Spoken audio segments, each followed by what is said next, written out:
Olá, amados irmãos, querida igreja, mais uma vez aqui para estudarmos um pouco, lermos um pouco da palavra de Deus na nossa reflexão do dia de hoje.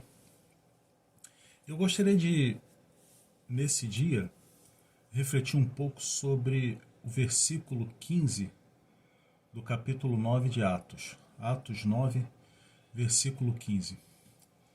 Que, falando do Senhor aparecendo a Ananias, discípulo de Jesus, falou assim: mas o Senhor lhe disse: vai, porque este é para mim um instrumento escolhido para levar o meu nome perante os gentios e reis, bem como perante os filhos de Israel.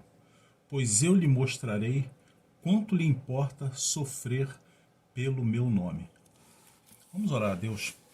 Pai querido, nós colocamos nas tuas mãos, Senhor, as nossas vidas. Te agradecemos pelo dia de hoje, te agradecemos pelo sustento que o Senhor nos dá o tempo todo e queremos te pedir mais uma vez que tu continues, Senhor, nos orientando e falando aos nossos corações. Que nós possamos olhar para os exemplos da Bíblia, Senhor, e sabermos que eles são colocados aí para que nós possamos segui-los e te servir melhor. Esteja com cada um que está ao alcance da tua palavra neste momento. Nós pedimos e agradecemos em nome do teu Filho amado Jesus. Amém. Aqui, Ananias recebe uma resposta de Deus, né? Que quando ele estava no caminho de Damasco, então ele teve uma visão do Senhor e disse para ele, né? Vai, porque este é para mim um instrumento escolhido. Por quê? Porque Deus mandou que Ananias fosse ao encontro de Paulo, né? No caso Saulo, que havia tido aquele encontro com Jesus no caminho de Damasco. Então Deus mandou que Ananias fosse ao encontro de Saulo para que ele pudesse limpar as mãos e curar a sua visão. E Ananias, ele resistiu a isso, tanto que no verso 13 ele fala assim, ó: Senhor, de muitos tenho ouvido a respeito deste homem, quantos males tem feito aos teus santos em Jerusalém. Então, a fama de Paulo de ser um perseguidor dos cristãos já era grande, e ele fazia isso tanto que ele consentiu na morte de Estevão, que foi o primeiro mártir do cristianismo. Ele estava lá presente e Estevão foi morto pelo testemunho que ele deu a respeito dos cristãos, e ele até segurou lá as vestes daquelas pessoas que estavam matando Estevão. Então Ananias sabia disso, e ele tinha muito medo. E a resposta que Ananias teve de Deus foi o seguinte: vai, porque este é para mim um instrumento escolhido para levar o meu nome perante os gentios. Ora, logo depois da morte de Estevão, teve início a grande perseguição da igreja, e Paulo estava muito envolvido com isso. E ele assolava a igreja entrando pelas casas, arrastando homens. E ele é uma pessoa que ele fazia isso porque o coração dele era voltado para a lei judaica, porque Saulo, no caso, ele era um judeu que ele cumpria as leis, ele conhecia as leis, ele era um cumpridor das leis, então ele fazia aquilo achando que estava agradando a Deus. E quando apareceu o cristianismo, existiam várias seitas religiosas ali em Jerusalém. Então as pessoas, né, sempre tinha aquelas seitas, e era uma confusão de seitas. Então Paulo achava que ali, no caso ele ainda era Saulo, que não tinha mudado o nome, Deus ainda não tinha mudado o nome dele para Paulo, ele achava que ele estava fazendo ali a vontade de Deus. Ele estava combatendo seitas que eram contra o Deus de Israel. Então a história dele começa a mudar quando ele tem esse encontro com Jesus, né? Lá, quando no caminho de Damasco, que ele pediu a carta ao sacerdote para que ele pudesse ir a Damasco para perseguir os cristãos, ali ele teve aquela visão de Jesus, onde Jesus perguntou: Saulo, Saulo, por que me persegues? E Saulo, ele fica assim, admirado com aquilo, fica estarrecido com aquilo, e ele pergunta, né, ele não estava entendendo o que estava acontecendo, ele pergunta: quem és, Senhor? Eu acho interessante que nessa hora, quando ele fala assim, quem é Senhor, aquele perseguidor dos cristãos reconhece o senhorio de Jesus ali naquele momento, devido àquele fato diferente, sobrenatural que aconteceu naquela visão que Saulo teve de Jesus no caminho de Damasco. Então ali, Jesus se manifestou para Saulo porque via no coração dele alguém que estava voltado para as coisas de Deus. Então Deus, Jesus, queria fazer uma obra na vida de Saulo, né? E Jesus, a essa pergunta de Saulo, né, quem é Senhor, ele recebe a resposta: eu sou Jesus a quem tu persegues. Então, Saulo achava que estava combatendo contra os crentes, mas não, ele não estava indo contra os crentes, ele não estava apenas indo contra aqueles que seguiam a Jesus, ele estava perseguindo o próprio Cristo. Isso significa a comunhão que nós, crentes, que nós servos de Deus, temos com Deus, e nós somos um. E Jesus fala isso. Nós somos um, porque aquele que está em Cristo é um com o Pai. Então nós temos essa união, nós somos um em Cristo. Então ele fala: você está me perseguindo, né? E várias vezes Jesus fala isso, quando lá naquela passagem eu já falei sobre isso, quando pergunta a Cristo: mas quando é que nós fizemos isso a ti? Aí Jesus fala: quando você fez a um desses pequeninos, você estava fazendo a mim, tanto para o bem quanto para o mal. Então aqui Saulo estava perseguindo o próprio Cristo, porque ele estava perseguindo os cristãos. Então ele estava atrapalhando o cristianismo de crescer, de Jesus ser conhecido entre as nações. E por isso que o Senhor fala para Ananias, né? Este é para mim, para Ananias, este é para mim um instrumento escolhido para levar o meu nome perante os gentios e reis, bem como perante os filhos de Israel. Então, Paulo foi escolhido por Deus para dar testemunho, para levar o evangelho, levar a palavra de Deus a todas as pessoas, aos reis, aos gentios e ao povo de Israel. Olha que grande maravilha Deus fez na vida de Saulo, né? E ele, pensando estar combatendo os cristãos, pessoas que eram de uma seita, ele estava combatendo o próprio Cristo, né? E ele teve uma mudança de atitude imediata, tanto que ele ficou cego. Então, quando ele pergunta ali: quem é Senhor? Eu imagino que ele já estaria disposto a se submeter àquilo que aquele ser, né, que é Deus, que já a gente sabe que é Jesus, mas que ele não sabia, ele estava a ponto de submeter à vontade dele, porque ele viu que era algo sobrenatural. Ele viu que não era algo comum. Só Deus poderia fazer aquilo. Tanto que nenhuma outra manifestação houve de outros deuses em relação a isso. Não aparecia, porque outros deuses não existem, são falsos, né? Então ele entrou em Damasco completamente cego, e nesse ínterim Ananias recebe aquela mensagem, né, de Deus para que fosse ao encontro de Saulo. E Ananias tentou argumentar e Deus deu aquela resposta, né? Ali era o início do sofrimento de Paulo. Uma coisa que até hoje vemos entre as nossas igrejas é o julgamento pelos erros passados das pessoas que se convertem.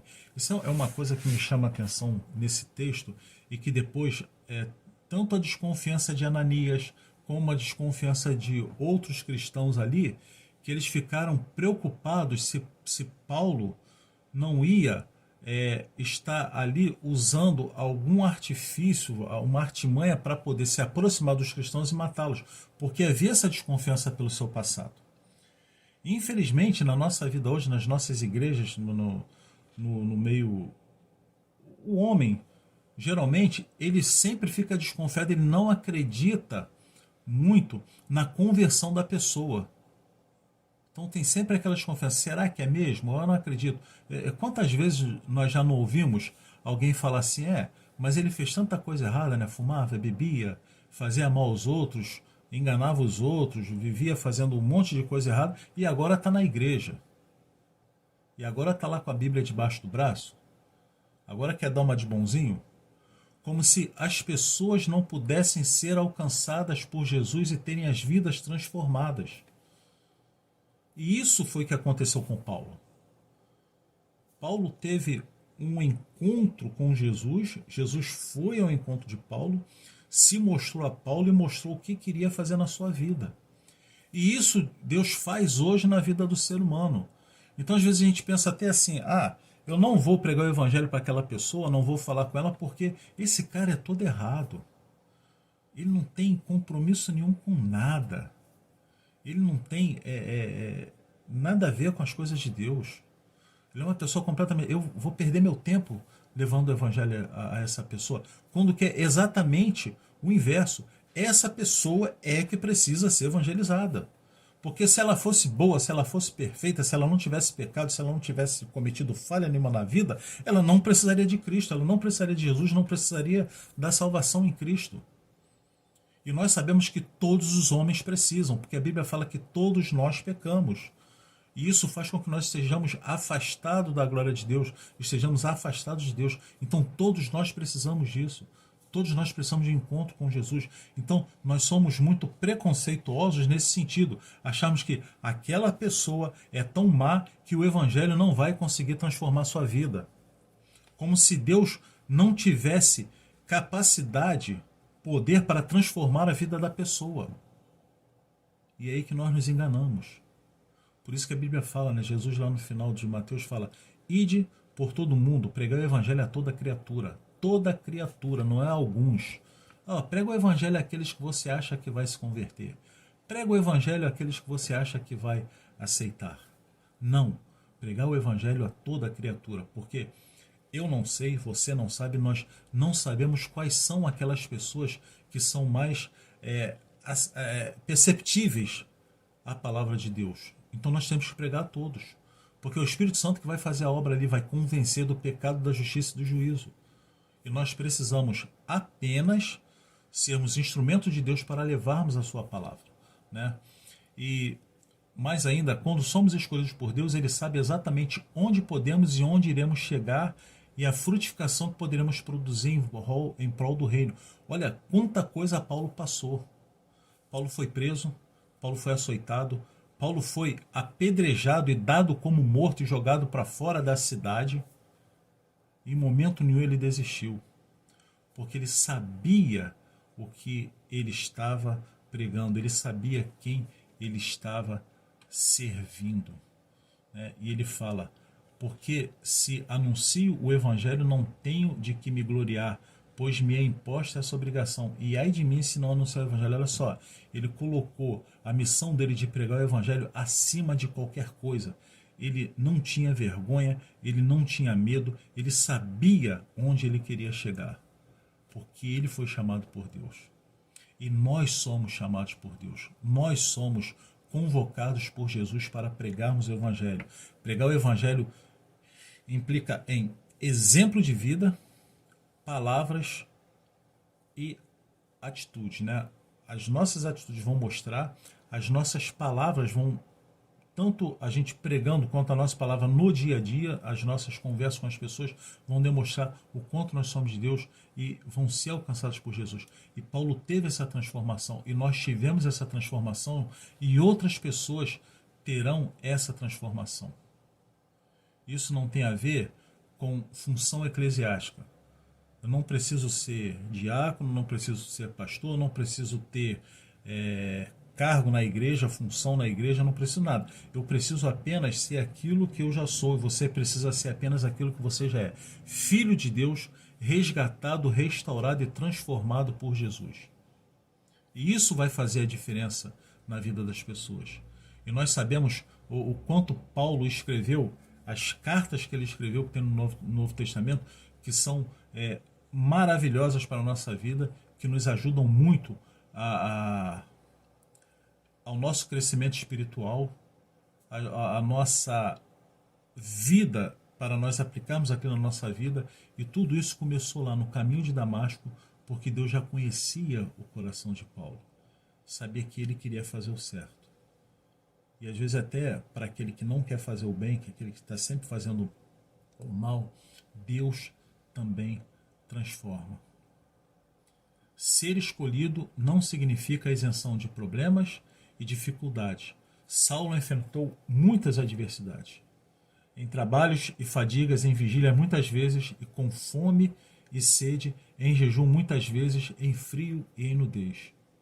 Significa ser sustentado pela graça divina em meio a qualquer dificuldade. Tanto que quando Paulo pediu para que Deus tirasse o espinho da carne dele, a resposta que ele obteve de Deus foi: a minha graça te basta. A minha graça é suficiente para você. A minha graça é o que você precisa. Né? E essa graça, esse favor imerecido que recebemos do próprio Deus para suportar e avançar e caminhar e não desistir e continuar e seguir em frente. Nós não podemos abrir mão do arado e olhar para trás. Nós não devemos abandonar o arado e olhar para trás. Diante de todas as barreiras que Paulo enfrentou no exercício do ministério, foi essa maravilhosa graça que o impulsionou a chegar até o fim, onde ele pôde dizer: combati o bom combate, acabei a carreira, guardei a fé.